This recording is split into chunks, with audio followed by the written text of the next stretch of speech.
السلام عليكم ورحمة الله.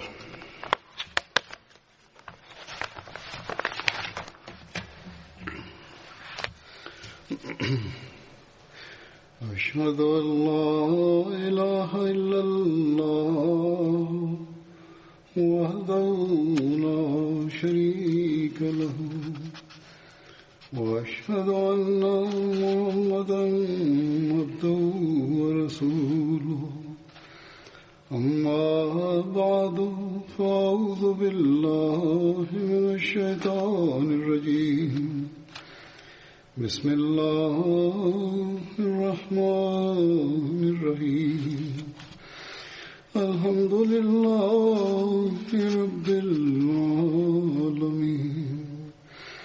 الرحمن الرحيم مالك يوم الدين إياك نعبد وإياك نستعين اهدنا الصراط المستقيم صراط الذين أنعمت عليهم غير المغضوب عليهم ولا الضالين. Këto ditë, për shkak të situatës dhe për shkak të rregullave që caktoi qeveria këtu, nuk mund të mbaj hutben duke pasur përpara meje të gjithë njerëzit, pra pjesëmarrësit që vinin. Prandaj, duke qëndruar brenda ligjit, shfrytëzojmë masën që ka lejuar shteti dhe po mbajmë këtu sot xhuman. Është e nevojshme që unë të mbaj hutben po nga xhamia, pavarësisht se këtu a kam apo nuk kam njerëz që më ndjekin hutben, por përpara ekranit ka qindra mira njerëz, pra antar të xhamatit anë mban botës, të cilët po më ndjekin. Duhet përpiqemi për ta ruajtur këtë unitet të xhamatit dhe gjithashtu edhe të lutemi për të. Allahu përmirësoft situatën, e largoft pandeminë dhe bëft t'i kthehet sërish gjallëria kësaj xhamie. Tani do të vi te tema kryesore e hutbes. Para 2 xhumave kam folur rreth sahabit të profetit Hazrat Talha bin Ubaidullah dhe po vjonte tema. Ju kisha thënë se do të flas në hutben tjetër rreth martirizimit të tij që ndodhi në betejën e Devez. Ndaj sot do të flas për këtë temë. Do të trajtoj deri diku edhe disa pyetje që ngrihen rreth betejës së Devez.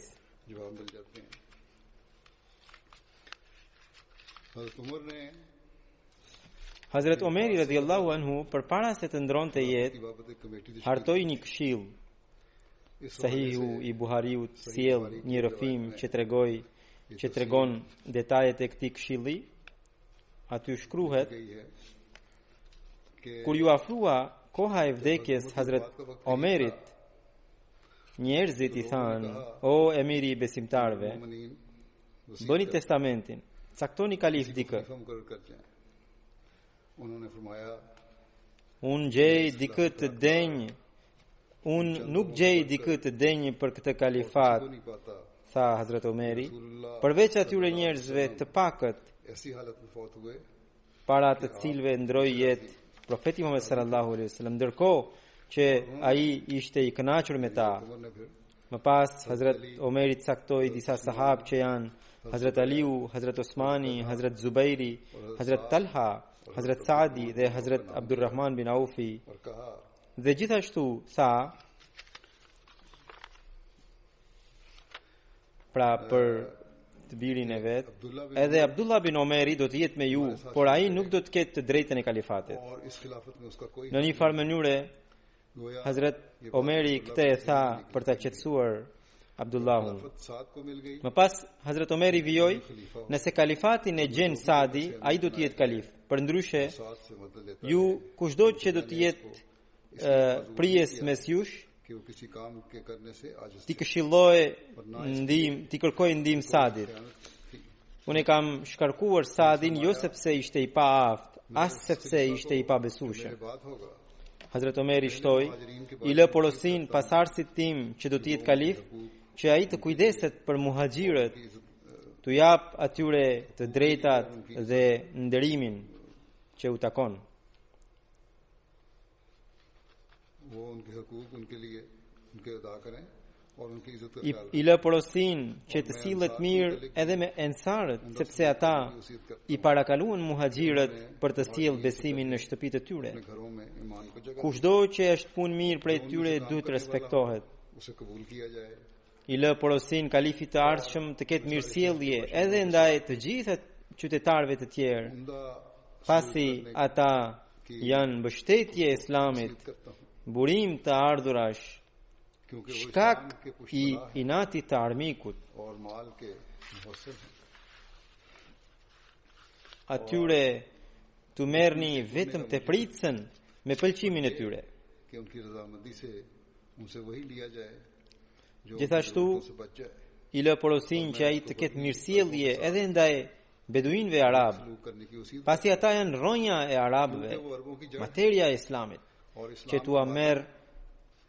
që t'ua marrë të pritsen që nuk u nevojitet dhe më pas atë t'ua kthej përsëri nevojtarëve të tyre. और मैं इसको Unë ja dorëzoj kalifin e ardhshëm Allahut dhe të dërguarit të tij. जिम्मे करता हूँ Atyre që u janë bërë premtimet, t'ua plotësohen dhe ata të mbrohen पूरा किया जाए dhe atyre t'u merret vetëm aq sa kanë kapacitet. और उनसे भी उतना ही लिया जाए जितना उनकी ताकत। Rëfimtari thot kur Hazrat Omeri ndroi jetë dhe ne teksa po e mbartim trupin e tij, po ecim në këmbë. तो Hazrat Abdullah bin Omeri i tha Hazrat Aishës, "Assalamu alaikum." कहा Mandej tha, Omer bin Khattabi ju kërkoi leje për të hyrë. मांगते हैं, Po ju përgjigja jo. उन्होंने कहा अंदर Kështu që e sollëm Hazrat Omerin brenda dhe e vendosëm midis dy shokëve të tij. रख दिए गए। Kur përfundoi varrimi, फरागत हुई mblodhen ata të cilët i kishte caktuar Hazrat Omeri. हुए जिनका नाम हज़रत उमर ने Hazrat Abdurrahman bin Auf i tha, हज़रत अब्दुर्रहमान बिन "Çështjen tuaj dorëzoani tre njerëzve midis jush." आदमियों के सुपुर्द कर Hazrat Zubairi tha, हज़रत Zubair "Unë po ja dorëzoj të drejtën time Abdurrahman bin Aufit." Rahman bin Auf को दिया। Hazrat Abdurrahman bin Aufi u tha Hazrat Aliut dhe Hazrat Osmanit, वहां से कहा "Nga ju të dy, ai që tërhiqet, ne ja dorëzojmë të drejtën tonë dhe Allahu dhe Islami do të jetë mbi kyçyrës së tij. अल्लाह और इस्लाम इसका Ai do të caktojë vetëm atë për të cilin mendon se është më i miri, pra tek Allahu i Madhrishëm." उनमें उसी को तजवीज़ करेगा जो उसके नजदीक अफजल है, यानी Kërkesa e Abdurrahman bin Aufit i bëri pa fjalë të dy sahabët. यानी कि उनको Pra ata nuk dhanë asnjë përgjigje. Më pas Hazrat Abdurrahman bin Aufi u tha, "A ma dorëzoni mua këtë çështje ju, ndërkohë që Allahu është mbi kyçyrsi im dhe unë të zgjedh më të mirin prej ju të dyve, duke mos lënë asnjë mangësi në këtë zgjedhje?" दोनों ने कहा। Po, i thanë ata të dy. फिर Abdurrahman Më pas Abdurrahman bin Aufi mori përdore njërin prej të dyve dhe u manjanua me të për të biseduar vetëm për vetëm dhe i tha, "Keni lidhje farefisnore me profetin Muhammed sallallahu alaihi wasallam dhe keni një pozitë edhe në Islam, gjë që e dini edhe ju. बताएं अगर मैं आपको Allahu është mbi kyçyrsi juaj. Më jepni përgjigje nëse ju caktoj ju si prijes, a do të bëni drejtësi me çdo kush? Dhe nëse e bëj Usmanin prej prijes, a do t'i bindeni atij dhe a do të zbatoni urdhrat e tij?" Pastaj उन्होंने पुख्ता याद ले लिया Hazrat Abdurrahman bin Aufi mori tjetrin dhe e pyeti të njëjtën gjë në të njëjtën mënyrë. Kur mori betim të fortë prej të dyve, i tha Osmanit, "Zgjatni dorën" dhe bëri betin, pra beslidhjen në dorën e tij. Atëherë edhe Hazrat Aliu bëri betin e tij. Antarët e shtëpisë erdhën dhe ata bën betin e tij. Ky rrëfim përmendet në Buhari. बयान करते हुए Duke u bazuar te burimet e historisë, Hazrat Kalifi i dytë i Mesiut të premtuar radhiyallahu anhu përmend ngjarjen e zgjedhjes së Hazrat Osmanit si kalif me këto fjalë. कि अब आपका आखिरी वक्त करीब है तो आपने Kur u plagos Hazrat Omeri dhe ai ndjeu që i erdhi koha e fundit, caktoi 6 njerëz që ata të zgjedhnin kalif njërin prej tyre.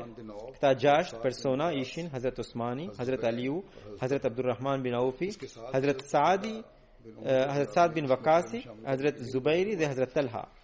Gjithashtu ai përfshiu në këshill edhe Hazrat Abdullah bin Omerin, pra të birin, por e përjashtoi nga e drejta për të bërë kalif. Hazrat Omeri gjithashtu i porositi që brenda 3 ditësh të marrin vendimin. Suhaibin e caktoi imamin për të drejtuar namazet gjatë kësaj periudhe 3 ditore. Mbikëqyrës të këshillit e caktoi Mikdad bin Esvedin dhe porositi që ai të detyronte të gjithë të mblidheshin për vendimmarrje dhe vetë të merrte shpatën e të rinë të roje të dera. Dhe tha, ai që zgjidhet me shumicë, të gjithë të bëjnë bejtin e tij. Nëse ndokush kundërshton, të vrite. Por nëse ndahen në 2 palë me 3 antarë secila, atëherë do të jetë kalif ai të cilin e cakton Abdullah bin Omeri prej tyre. Nëse nuk pajtohen me vendimin e tij, të bëhet kalif ai që mbështetet nga Abdurrahman bin Aufi. Të 5 sahabët u këshilluan sepse Talha nuk gjende në Medinë. Diskutimi u zgjat, por pa rezultat. Më në fund, Hazrat Abdurrahman bin Aufi tha: "Kush dëshiron të tërhiqet?" Kur nuk foli askush, ai vetë tha: "Së pari unë po tërhiqem, pra nga e drejta për të bërë kalif." Më pas, Hazrat Osmani tha të njëjtën gjë. Edhe atë ndoqën edhe 2 të tjerë dhe mbeti vetëm Hazrat Aliu. Ai i mori premtim Hazrat Abdurrahman bin Aufit që nuk do të lërë mangët asgjë në vendimarrje. Abdurrahman bin Aufi bëri betimin. Pra u zotua për këtë gjë. Kështu që e gjithë çështja ju dorëzua Abdurrahman bin Aufit. Për 3 ditë ai shkoi derë më derë në Medinë, pyeti burra dhe gratë se cilin prej këtyre ata mendonin të denjë për të qenë kalif. Ata zgjodhen Hazrat Osmanin dhe ai u bë kalif.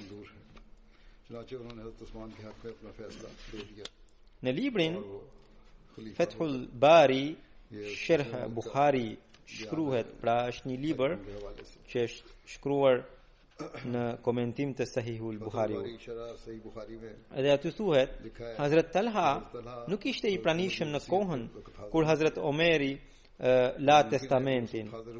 Mundet që ai të ketë mbërritur deri në kohën kur Hazrat Omeri kishte ndruar jetë. Thuhet gjithashtu se ai mbërriti vetëm pasi kishin përfunduar diskutimet dhe sipas një rrëfimi tjetër që mendohet se është më i saktë, ai erdhi pas bejtit të Hazrat Osmanit. Sidoqoftë, Hazrat Osmani u zgjodh kalif dhe sistemi filloi të normalizohej. Kur Hazrat Osmani ra dëshmor, të gjithë njerëzit u nxituan drejt Hazrat Aliut, ndërta ishin edhe sahabë dhe tabein, pra shokët e sahabëve.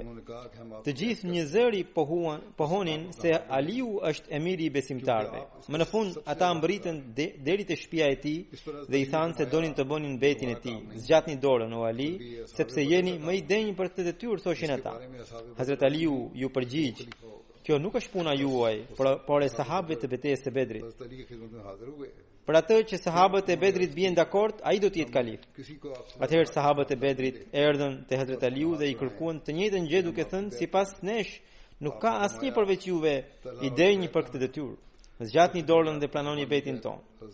"Ku janë Talha dhe Zubairi?" i pyeti Hazrat Aliu. Bejtin e parë me gojë ndaj Hazrat Aliut e bëri Hazrat Talha, kurse dorazi e bëri Hazrat Sadi. Duke parë situatën, Hazrat Aliu hyri në xhami dhe u ngjit në mimber. I pari që ju afrua po në mimber dhe bëri bejt ishte Hazrat Talha. Atë e pasuan Hazrat Zubairi dhe të gjithë sahabët e tjerë. Hazrat Talha, Hazrat Zubairi dhe Hazrat Aisha a bën bejtin e Hazrat Aliut apo jo? Në lidhje me këtë, Hazrat Kalifi i dytë i Mesihut të premtuar alayhis salam radhiyallahu anhu, në një fjalim të tij duke ju përgjigjur disa akuzave të Khwaja Kamaluddinit, thot, këtë po ju atregoj pasi është shumë e nevojshme. Khwaja Kamaluddin sahibi është ai që u nda nga xhamati duke mohuar kalifatin në kohën e kalifit të dytë. Hazrat Kalifi i dytë pra duke ju përgjigjur akuzave të tij thot: Mos gjeni justifikim duke thënë se edhe Talha, Zubairi dhe Hazrat Aisha nuk e kishin bërë bejtin. Ata nuk e refuzonin kalifatin, por ngrenin çështjen e ndëshkimit të vrasësve të Hazrat Osmanit. Pas kësaj ju them se ai që ju tha se ata nuk e kishin bërë bejtin e Hazrat Aliut, ju ka thënë gabim. Hazrat Aisha pranoi fajin e vet dhe u largua drejt Medinës, kurse Talha dhe Zubairi nuk vdiqën pa e bërë bejtin. Kështu që do t'ju sjell disa referenca në vijim. Në librin Khasaisul Kubra, në vëllimin e dytë shkruhet: Huzuri thot, po e lë pjesën arabe dhe ju lexoj vetëm përkthimin. Hakimi i rrefeu Thur bin Mejra duke thënë: Ditën kur ndodhi, pra Hakimit i rrefeu Thur bin Mejra duke thënë: Ditën kur ndodhi vakia e deves, kalova pran Talhas. Ai ishte afër gjendjes së agonisë. Nga cili grup je, më pyeti ai? Nga grupi i Aliut. Emiri besimtarve ju përgjigja: Zgjat më dorën që të bëj bejtin tim në dorën tënde, më tha Talha. Atëherë ai bëri bejtin ndaj Hazrat Aliut në dorën time dhe më pas ndroi jetë. Kur u ktheva, ja tregova gjithë ngjarjen Hazrat Aliut. Allahu Akbar, tha Hazrat Aliu dhe tha: U vërtetua fjala e të dërguarit Allahut. Allahu i madhrishëm deshi që Talha të mos hyjë në xhenet pa bejtin tim. Ai ishte njëri prej ashera mubashirave, pra 10 të përgëzuarit me xhenet nga profeti. Njëherë Aishës, duke dikush i përmendi vakinë e deves, ajo pyeti: Njerëzit po pyesin për ndodhinë e deves? Po, i tha njëri. Hazrat Aisha tha: sikur unë të qëndroja në shtëpi atë ditë, si ata që qëndruan në për shtëpi. Këtë do ta doja shumë më shumë se sa të lindja 10 fëmijë prej të dërguarit të Allahut sallallahu alaihi wasallam dhe secili prej tyre të ishte Abdurrahman bin Harith bin Hashami. Argumenti i dytë është që Talha dhe Zubairi janë nga ata ashra mubashira, pra 10 sahabët të përgëzuarit me xhenet nga profeti sallallahu alaihi wasallam, dhe nuk vihet asnjë pikë dyshimi që përgëzimi i profetit sallallahu alaihi wasallam është tërësisht i vërtetë. Shto edhe faktin se ata u penduan gjatë jetës së tyre nga dalja për përballje. Ishin këto referenca që Hazrat Kalifi i dytë ja kishte dhënë. Duke treguar rreth martirizimit të Hazrat Osmanit, rreth bejtit të Hazrat Aliut dhe rreth betejës së deves, Hazrat Kalifi i dytë i Mesihut premtuar radhiyallahu anhu thot: Vrasësit e Hazrat Osmanit u shpërndan në shumë drejtime dhe për të shpëtuar veten nga akuza e vrasjes filluan të akuzonin të tjerët. Kur morën vesh se Hazrat Aliu u mori bejt muslimanëve, ata gjetën mundësi optimale për të akuzuar atë. Madje ishte edhe i vërtet fakti që disa prej vrasësve të Hazrat Osmanit ishin grumbulluar rreth Hazrat Aliut.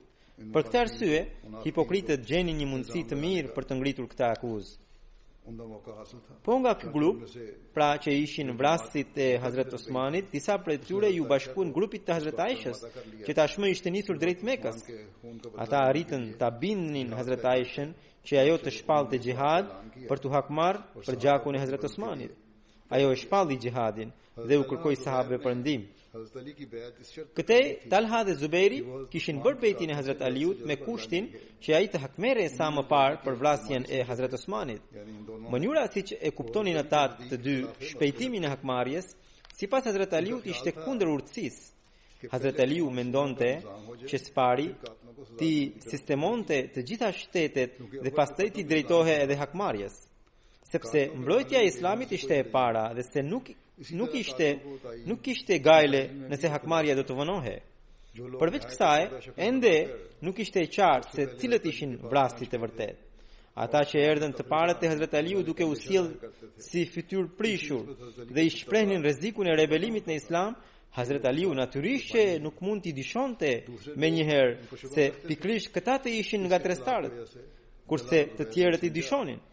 Për shkak të mos pajtimeve të tilla, Talha dhe Zubairi menduan se Hazrat Aliu po tërhiqe nga zotimi i tij.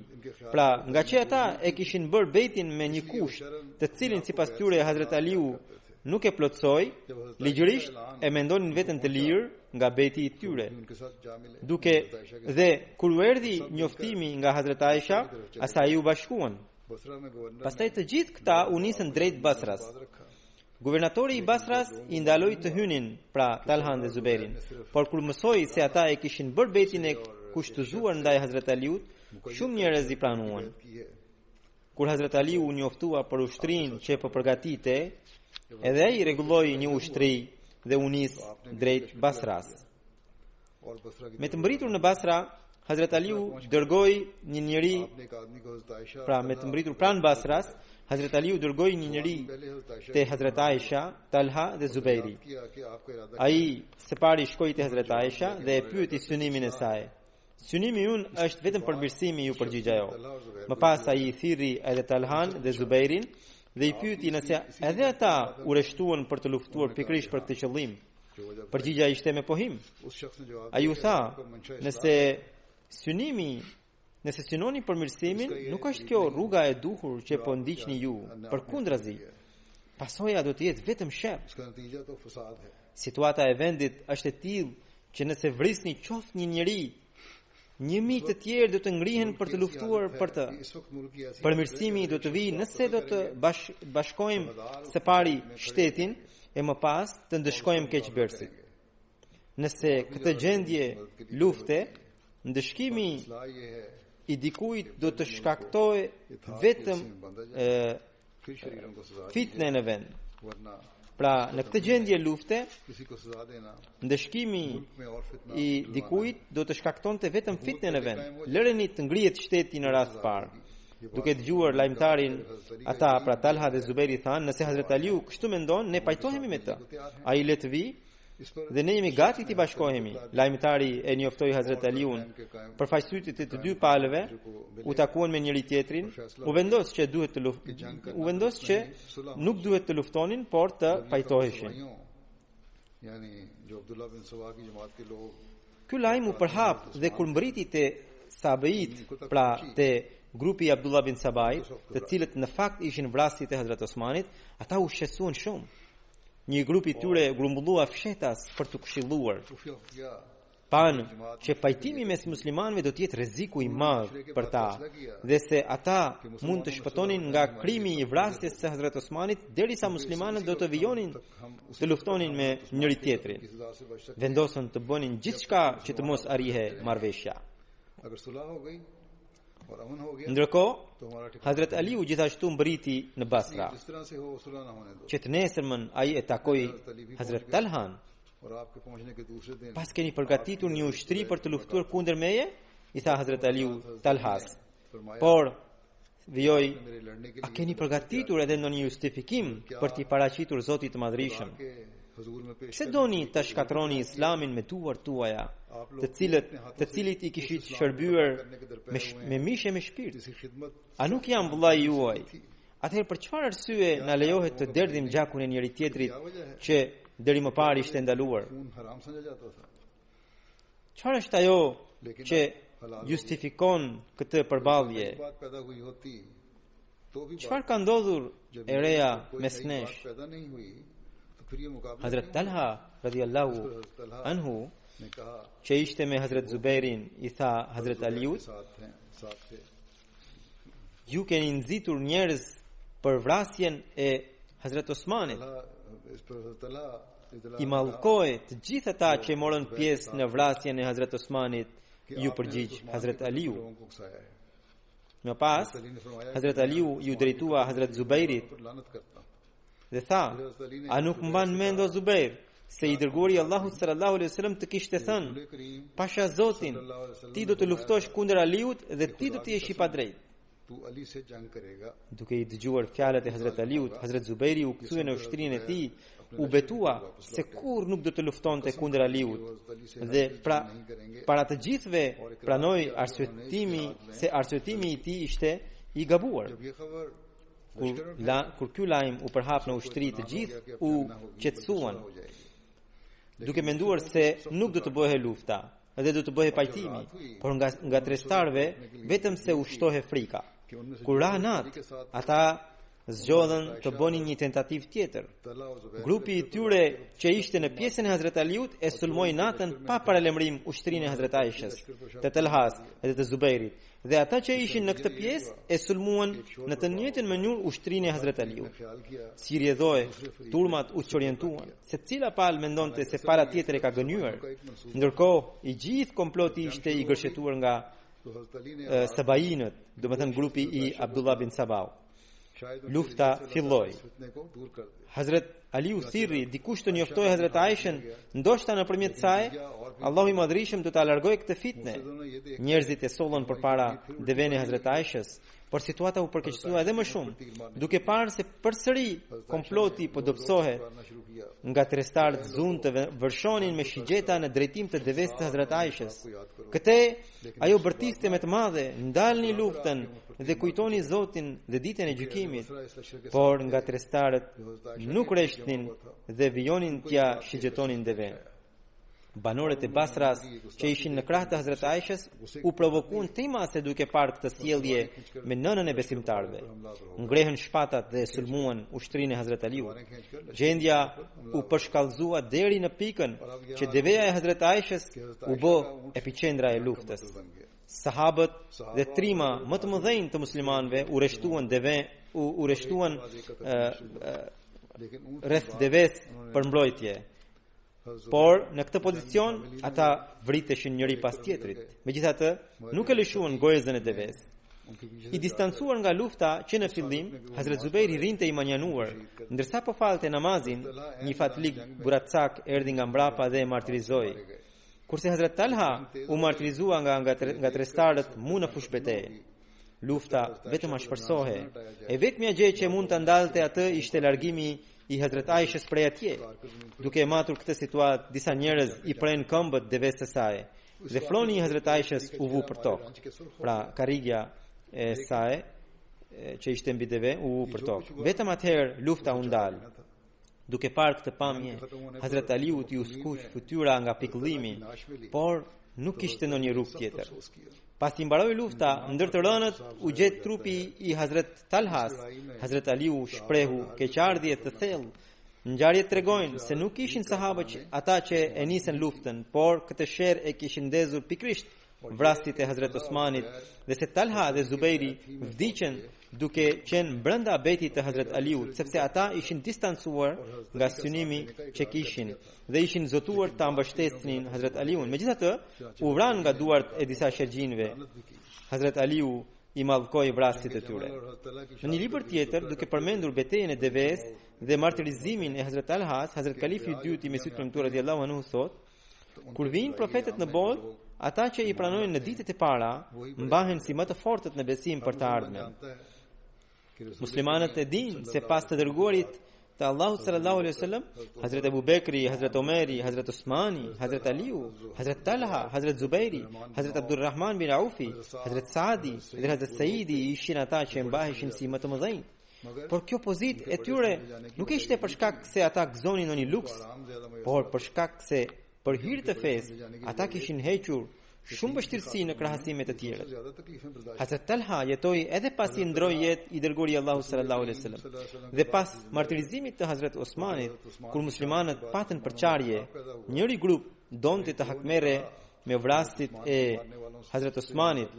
Ky grup udhëhiqej nga Hazret Talha, Hazret Zubairi dhe Hazret Aisha, kurse grupi tjetër thoshte se muslimanët tashmë janë ndarë dhe se vrasja e njerëzve të ndryshëm është diçka që ndodh. Më rëndësishmja është rivendosja e themelit dhe e madhështisë së Islamit, dhe se hakmarrja mund të bëhet edhe më vonë. Ky grup udhëhiqej nga Hazret Aliu. Përçarja ishte kaq e madhe saqë Hazret Talha, Hazret Zubairi dhe Hazret Aisha e akuzuan Hazret Aliun se gjoja ai strehoi vrasjet e Hazret Osmanit. Këtej Hazret Aliu i akuzoi se ata synonin vetëm interesa personale dhe jo dobinë e Islamit. E thënë ndryshe, përçarja kishte arritur kulmin. Përfundimisht u ndez edhe lufta mes tyre, një luftë të cilën e komandoi Hazret Aisha. Në luftë morën pjesë edhe Hazret Talha dhe Hazret Zubairi. siç u kam thënë më herët për Hazrat Zubairin dhe Hazrat Talha se ata në fillim ishin pro luftës, pra ishin kundër Hazrat Aliut, por pas diskutimit me Hazrat Aliun, Hazrat Zubairi u tërhoq dhe i dyti donte të bënte kompromis, por nga trestarët ndezën sherr, sidoqoftë këta ishin dy palë dhe tani më ishte plasur lufta. Njëri sahab shkoi te Hazrat Talha ndërkohë që lufta vazhdonte dhe i tha: "O Talha, a mban mend se i dërguari i Allahut sallallahu alaihi wasallam të kishte thënë: O Talha, ti do të jesh në një ushtri dhe Aliu në ushtrin tjetër dhe ti do të jesh i padrejtë." Hazrat Talhas i erdhën mend dhe e pranoi se ju kujtua kjo profeci e profetit sallallahu alaihi wasallam. Ai më njëherë shprehu distancimin nga ushtria, teksa po largohej nga betejë, në mënyrë që t'i binde porosisë së profetit sallallahu alaihi wasallam. Një fatlik që ishte ushtar në ushtrinë e Hazrat Aliut i erdhi nga mbrapa dhe e qelloi me hanxhar duke e martirizuar atë. Hazrat Aliu ishte ulur në vendin e tij. Vrasi i gëzuar se do të merrte një çmim, erdhi pranë tij dhe i tha: "O emiri besimtarve, e kam vrarë Talha." "O ti, edhe unë." Pra ai tha: "O Hazrat Ali, unë po ju jap lajmin që e kam vrarë armikun tuaj." "Cili armik?" Dhe ai tha: "E kam vrarë Talhan." Ai tha: Hazrat Ali u tha: "O ti, edhe unë po t'i jap lajmin e të dërguarit të Allahut sallallahu alaihi wasallam se do hysh në xhenem, sepse i dërguari i Allahut sallallahu alaihi wasallam kishte thënë: ndërkohë isha edhe unë, edhe Talha, që o Talha, ti do të pranosh humbjen për hir të së drejtës dhe një njeri do të vrasë ty, të cilin Zoti do ta flak në xhenem."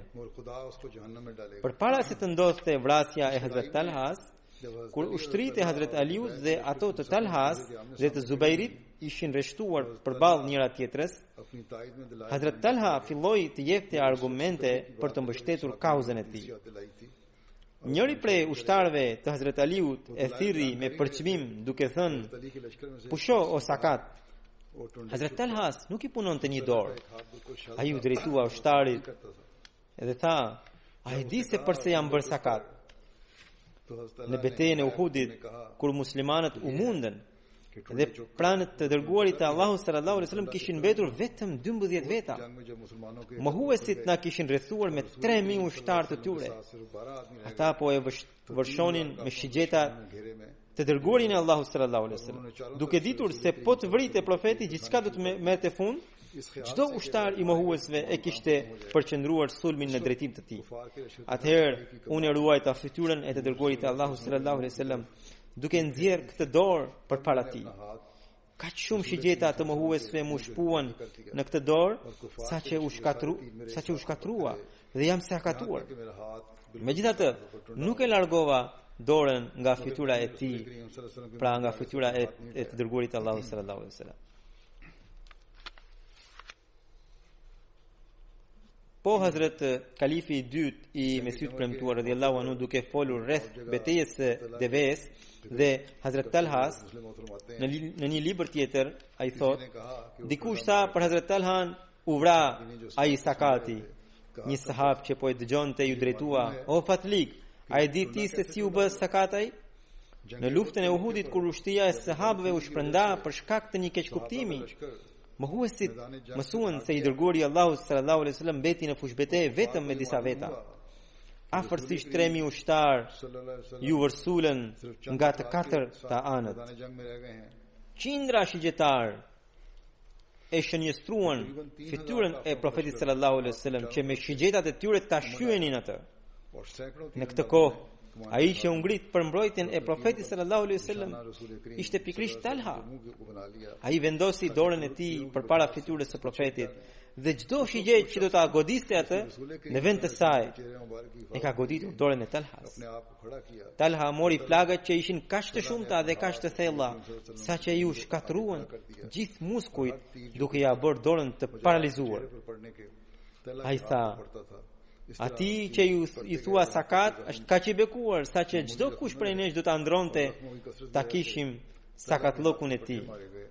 और उनका हाथ मफलूज हो गया, तो जिसको तुम हकारत के साथ टुंडा कहते हो, Rabi bin Khiraji Rafen कि हम में से हर शख्स i shaulur pran Hazrat Aliut, ndërkohë erdhi Imran bin Talha pra djali i Hazrat Talhas. रबी बिन हिराज से Assalamu alaikum Isa Imran Hazrat Aliut. कि Imran Mirë se erdhe o Imran, biri i Talhas, ju përgjigj Hazrat Aliu. Ali ने उनको कहा, O emiri besimtarve, po më bëni mirë se ardhje mua, ndërkohë më keni vrarë babain dhe ja morët edhe pasurinë. कहते हैं हालांकि Hazrat Aliu tha, pasuria jote është e veçuar në Beitul Mal dhe që nesër merreni. हमारा माल तो बैतुल माल में अलग Sipas një rrëfimi tjetër, Hazrat Aliu i tha, unë e kam marrë pasurinë tuaj nën kontroll që askush të mos e merrte.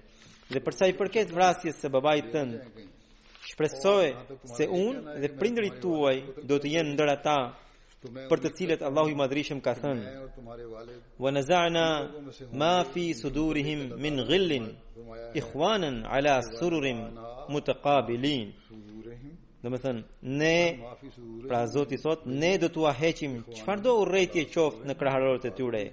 Do të jenë të ulur si vëllezër përballë njëri tjetrit në divane. निकाल बाहर करेंगे, भाई भाई बनते हुए तख्तों पर आमने सामने। Muhammed Ansariu rëfen nga babai i tij, ditën e luftës së Deves, një njeri erdhi te Hazrat Aliu dhe tha: Mohammad Ansari "Lejoni të hy vrasi i Talhas." एक शख्स हज़रत अली के पास आया और कहा E kam dëgjuar Hazrat Aliun duke thënë: की इजाजत दें "Jepi lajmin e xhenemit atij vrasi." कि इस कातिल को दोज़ख की खबर सुना दो। Kur Hazrat Talha ra dëshmor, Hazrat Aliu e pa të rënë, filloi të pastronte dheun उनके चेहरे से që Hazrat Talha e kishte në fytyrë dhe tha: "O Ebu Muhammed", pra ishte nofka e Hazrat Talhas, "O Ebu Muhammed, e kam shumë të vështirë të shoh të përlyer me dhe nën yjet e qiellit." Më pas tha: "Përgjërohem pranë Allahut për dobësi dhe brengat e mia." Më pas Hazrat Aliu u lut për mëshirë ndaj Talhas dhe tha: दुखों की फरियाद करता हूँ कि हज़रत अल्लाह के लिए दुआएं "Ah, sikur të kisha vdekur 20 vjet përpara ditës së sotme." 20 साल पहले मर गया होता। Hazrat Aliu dhe shokët e tij qanë shumë. बहुत रोए। Një herë Hazrat Aliu dëgjoi dikë duke recituar këto vargje: "Fatan kana yudinihi वतन का al-ghina min sadihi नीहिल गिना Sadiq min sadiqi Sadiq idha ma huwa istaghna wa yu'biduhu al-faqr." इदा मा हुवा इस्तग़ना Ishte djalë, pra përkthimi i këtyre vargjeve, ishte djalë që shoqërohej me shokët kur ishte i pasur, जो दौलतमंद por u rinte larg nga vetëm aftueshmëria kur ishte i varfër. और मोहताजी के वक्त Hazrat Aliu shpreh, këto vargje plotësohen në personalitetin e Ebu Muhammed Talha bin Ubaidullah. बिन उबैदुल्लाह थे। Allahu e mëshiroft. Këtu e mbarojmë përmendjen e Hazrat Talhas radhiyallahu anhu. अब हालात Për situatën e krijuar këtë ditë do doja të lexoja edhe një citat nga Hazrat Mesiu premtuar alayhis salam. भी Një herë ai i tha mufti sahibit: मौके पर आपने मुफ्ती "Ndriçoni shtëpitë के मकानों के këto ditë, pra në kohën kur आजकल घरों में ishte përhapur murtaja, खूब सफाई रखनी mbani sa më pastër edhe shtëpitë edhe rrobat." Hazrat Mesiu premtuar alayhis salam vjoi: "Janë ditë të vështira këto. Era është helmuese. Pastërtia është praktika e profetit. सुन्नत है। Edhe në Kur'anin famlar të Zoti tha: वैसे अब "Wa thiyabaka fatahhir wa rujza fahjur." Pastroi rrobat e tua, ndyrësisë largoju.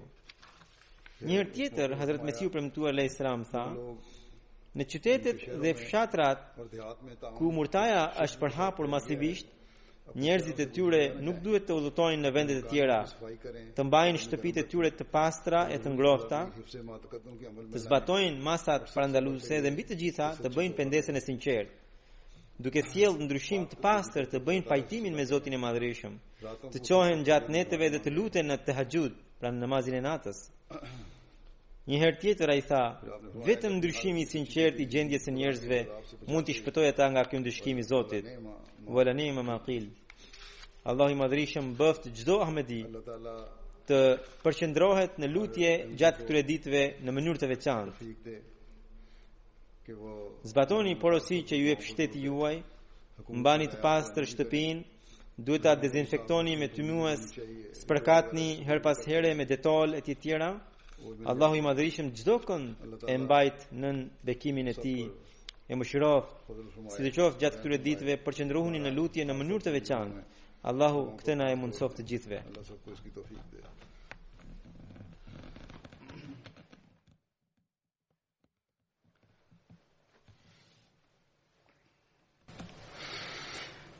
Alhamdulillah nahmaduhu wa nasta'inuhu wa nastaghfiruh wa nu'minu bihi wa natawakkalu alayhi wa na'udhu billahi min shururi anfusina wa min sayyiati a'malina man yahdihillahu fala mudilla lahu ومن يضلل فلا هادي له ونشهد أن لا إله إلا الله ونشهد أن محمدا عبده ورسوله عباد الله رحمكم الله إن الله يأمر بالعدل والإحسان وإيتاء ذي القربى